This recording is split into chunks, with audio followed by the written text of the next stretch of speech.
the owner, and obviously our deal is that it'll be delivered vacant. Okay. I'm gonna put some thought into this.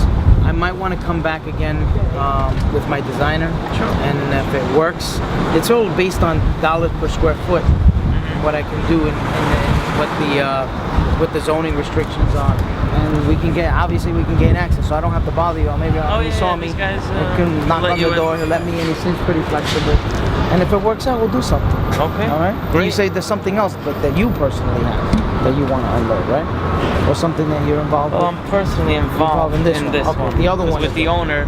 I'm working together with the owner, and I have somewhat of personal interest with him to help him out. Thank you, Jim.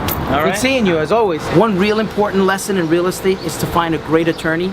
And I always say, never go to a Chinese restaurant to order pizza. We're here today in front of my good friend and attorney, Gerard Maroney's office, to learn the 101 on purchasing real estate. Let's go on up and talk to him. How you doing, Gerard? Well, Anthony, thank you. Great. So I'm here to speak to you about what the process is of purchasing a home and where you would come into the picture.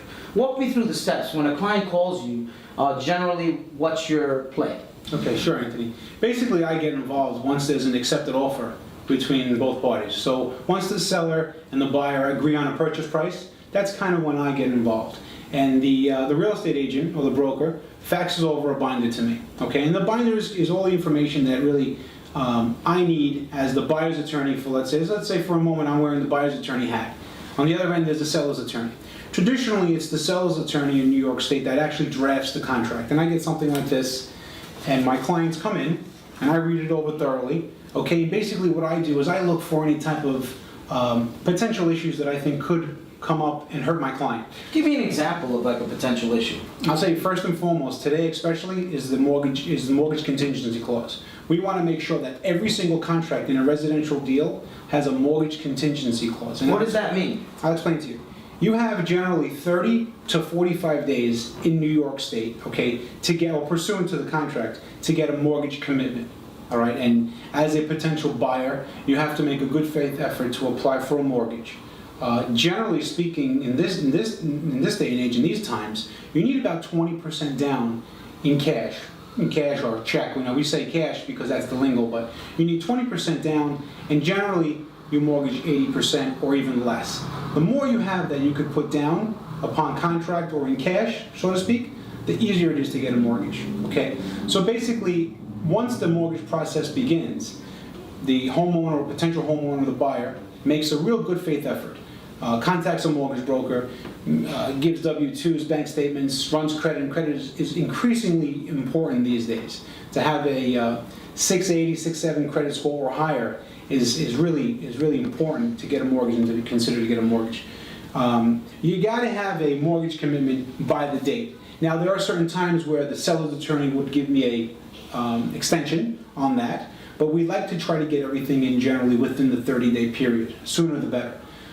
My advice to most of my clients that are only looking at this point is to go see a mortgage broker or a banker and get pre-approved. Make sure that that individual has all your information, has run your credit already, and really knows you financially, who you are. So that way, once you have the deal, it's kind of a no-brainer. It's an easy process. And more importantly than that, you know where you stand as a potential person getting a mortgage. So now, without the mortgage loan contingency clause, the person could keep your initial good faith deposit? Yes, that's very important. Generally in New York State, if there's a purchase price of, let's say, $300,000, generally, upon executing this document, which is a contract of sale, you put down as the buyer 10%. That's $30,000. Right, yeah. that's big money.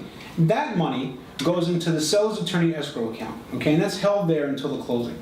But if there's no mortgage contingency clause, you're in the deal. You're stuck in the deal.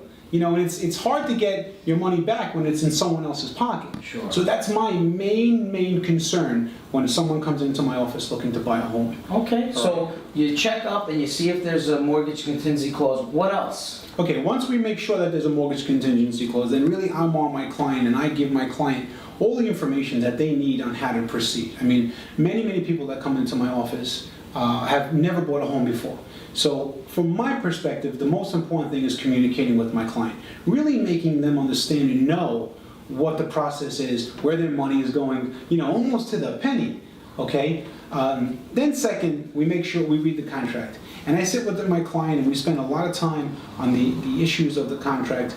I advise them that they should get a home inspection, okay? Because you and I go and look at a house, we don't know what's behind the wall. Sure. We don't know if there's structural issues. We don't know if there's termites. We don't know if there's any type of damage. Right. So that's one thing that I always suggest my clients do is get a home inspection. You have people that you can recommend? I usually do, but it doesn't really matter. I mean, there's many reputable home inspectors out there. Okay. Someone that you feel comfortable with, someone you trust. Sure. And it's, $300-400. It's probably the best $400 you'll ever spend in your life. Because it'll really give you a good feel of what's in that structure and that premises. In New York, we got some houses that are up there, 80 years old, 70 years old, so you gotta really protect yourself. So now, they do the contract, you check everything is aces, you allow them to leave the good faith deposit with the other attorney, then what? Okay, so once I feel comfortable and the client feels comfortable that this contract of sale is okay, all right, and there's really no hidden things, there's no pitfalls, then at that point, we have the client execute. And when I say execute, they sign, okay? Normally we sign in triplicate, or we sign 4 copies, and we send the entire packet back with the down payment check representing 10%, okay, of the purchase price to the other attorney, all right? We still don't have a deal yet, all right? We don't have a deal until that seller comes into his attorney's office or her attorney's office and signs their counterpart of their contract, all right? And now the game is on. Now we got a deal, okay? We've got offer, we've got acceptance, and we've got consideration, the consideration being the money. Sure. All right? From that point on, now what I do is my concerns, although I'm always trying to protect my client, my concerns shift and they change. And they go more towards making sure that what my client is buying is actually what you're selling them. All right? And what I mean by that is basically we order title, okay? We order a title search. And the title company is a reputable title company in New York State. And title goes back decades. They can go back 40, 50 years. They almost go back to the inception and the construction of the house. And the title company is going to make sure that the chain of custody, right, and the chain of ownership is consistent. So like the guy's not selling you a house that he just lost in Vegas. Not only that he didn't lose in Vegas, and his Aunt Emma is going to come and knock on the door a year later and say, "Oh, that was my house." Sure. Okay, so that at that point of the process becomes very important to me. Okay, and we get a very lengthy report, and in that report shows the certificate of occupancy. Okay. What is that? Okay, certificate of occupancy is a document, okay, issued by a local governing municipality. All right, in the city it's the Department of Buildings. In Nassau County, Suffolk County, it's the individual towns. It's a little bit different on the island, but for the boroughs, it's basically the Department of Buildings issues a certificate of occupancy. And that certificate of occupancy is really the declaration of the use and the permitted use of that premises, okay? So if they're looking at something that looks like a 3-family home, but could be a 2-family or 1-family, Exactly. it wasn't illegally partitioned. Right, and that could be a big problem, Sure. all right? Because I want to make sure my clients know what they're buying, all right? And sometimes, it's an innocent thing.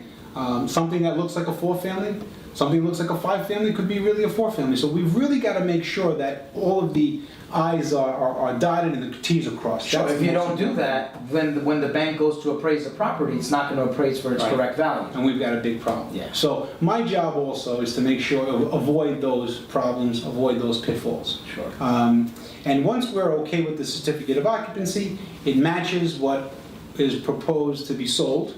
If it's rather a 2-family or a 1-family, we make sure that there are no open permits. We make sure that there are no judgments against the homeowner. Violations. Okay? Violations are very important because these are all things that could come back and bite my client in the behind. All right, and we want to make sure that doesn't happen. Now there are some clients that are okay with certain amount of violations, certain amount of issues in the property. Certainly, and sometimes that's actually something that they could use as a little leverage to get a better purchase price. Sure. Many clients that I see, some are first-time homeowners, and some like that, that fixer-upper. Okay, that handyman special. And they'll go in there and they've got the skill, they've got a carpentry skill or they have a certain construction skill. And this day and age, you can get a great deal. Sure. You really could. Now, do you find yourself sometimes in a position playing negotiator and broker after these discoveries come in and actually being part of that? Or sometimes. I try to stay out of that. The only time that I perhaps get involved is that if the home inspection comes back with issues, then I can get involved and say, listen, this will cost my client potentially X amount of dollars to repair, to fix. Sometimes you can't fix it because it's a structural issue. And at that point, the attorney gets involved with the other attorney, okay? And we try to negotiate the price slightly, but the price normally is what it is. Okay, so now everything's aces, everything checks out, no violations, the title search comes in great, now what? Well, I'm going back to my client, I'm giving him a call, make sure him or her has that mortgage commitment. Okay. I want to make sure that that's done, okay? Now, once the mortgage commitment is done within the specified time period, then there's certain specifications in what's called stipulations that are on the mortgage commitment, all right? And those could be a number of different things depending on the deal. It's a case-by-case basis. And I assist the client in getting those stipulations and bringing them over and getting them to the bank as quickly as possible so we can close. Give me an example of a stipulation. Sometimes the bank wants to see additional W-2s from my client. Sometimes the bank wants to see what's called seasoned money. And seasoned money is they want to actually source where the down payment money is coming. So for instance, going back to our example of a $300,000 home, they want to see the balance of that money, where it came from. So they want to see where that $30,000 came from. So now, do you find yourself in a situation where you have to kind of guide them towards a gift letter if they receive that down payment? Sure. Talk to me a little bit about that. Absolutely. Sometimes, you know, in this day and age, sometimes it's a little tough to get a mortgage. Sometimes people are in the position where they're getting gifts. And they get a gift, a monetary gift from a family member, mom or dad, brother or sister. Okay, and in that particular case, that's a stipulation that would be on the mortgage commitment, all right? And in that particular case, you know, we enable we work with the bank and the client to bridge the gap between all those stipulations, especially if in the event of a gift letter or something like Well, that. this definitely required some professional guidance because there are some tax ramifications for giving a gift letter to someone. Am I correct? Right, and what we always say is that we're only attorneys. We're not tax people. Right. Okay, and I always advise before any type of monetary move is made that individual should seek tax advice. You know, I have one person that I represent, and that's my client, and that's my duty. My duty is to represent my client to the best of my ability and to make sure that person is protected and informed throughout the entire process. So now, I looked on your website, GerardMaroney.com. It seems like you do a lot of seminars. Is this something that you invite your clients and your customers to? Sure, my clients are always welcome to come to my seminars. My seminars deal with anywhere from goal setting to overcoming your obstacles, personal development, and also not being a victim anymore. Because I feel a lot of times, you know, we're just victims, and we're so comfortable being that victim. And really, you know, part of my counsel as an attorney, I'm a counselor. You know, so, you know, part of that is not necessarily just legal counsel. It's also emotional counsel and spiritual counsel. And I truly believe that. So someone goes to you for help just to represent them on a closing, but they get more than that. I think so. I'd like to share with them, you know, what I went through. I mean, certainly my past and what has happened to me is part of me. And it made me the person I am today. So I think that certainly comes out in a positive way. Well, Gerard, this has been a pleasure and an excellent experience, and hope to see you again on more of our Lolli's Lessons in Real Estate. It's been my pleasure. Thank you. Thank you.